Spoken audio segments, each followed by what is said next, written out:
Ladies and gentlemen, the very word secrecy is repugnant in a free and open society, and we are, as a people, inherently and historically opposed to secret societies, to secret oaths, and to secret proceedings.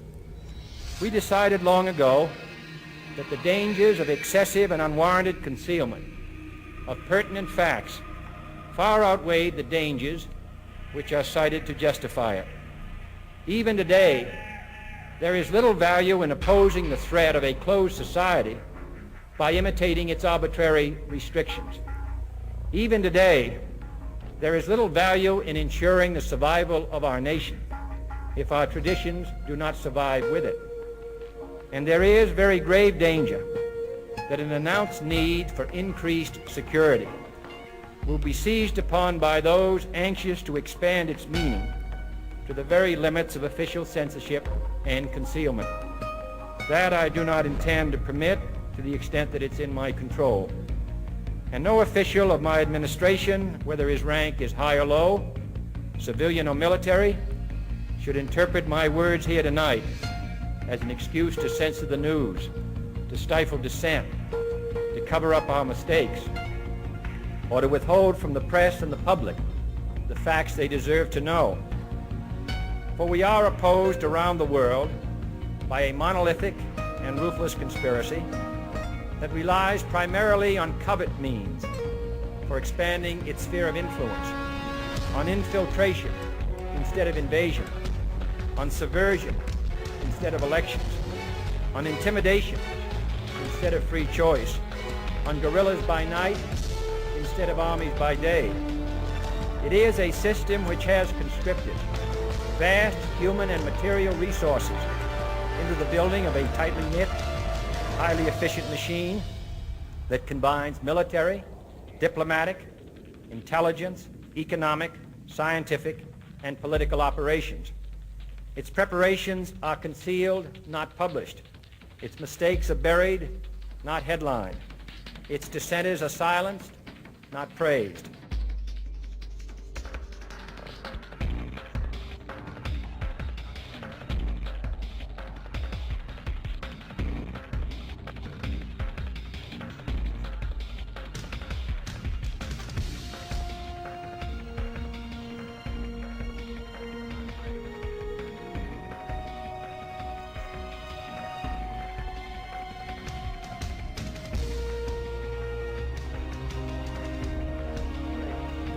No expenditure is questioned, no rumor is printed, no secret is revealed.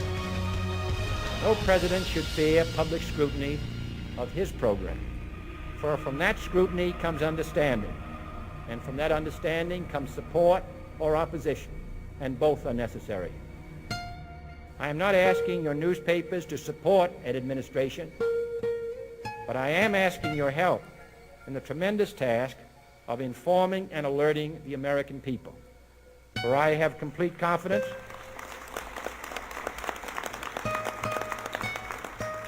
in the response and dedication of our citizens whenever they are fully informed. I not only could not stifle controversy among your readers, I welcome it. This administration intends to be candid about its errors. For as a wise man once said, an error doesn't become a mistake until you refuse to correct it. We intend to accept full responsibility for our errors, and we expect you to point them out when we miss them. Without debate, without criticism, no administration and no country can succeed, and no republic can survive.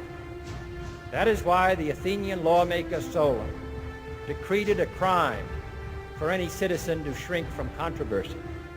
And that is why our press was protected by the First Amendment, the only business in America specifically protected by the Constitution, not primarily to amuse and entertain, not to emphasize the trivial and the sentimental, not to simply give the public what it wants, but to inform, to arouse, to reflect, to state our dangers and our opportunities, to indicate our crises and our choices, to lead, mold, educate, and sometimes even anger public opinion. This means greater coverage and analysis, of international news, for it is no longer far away and foreign, but close at hand and local.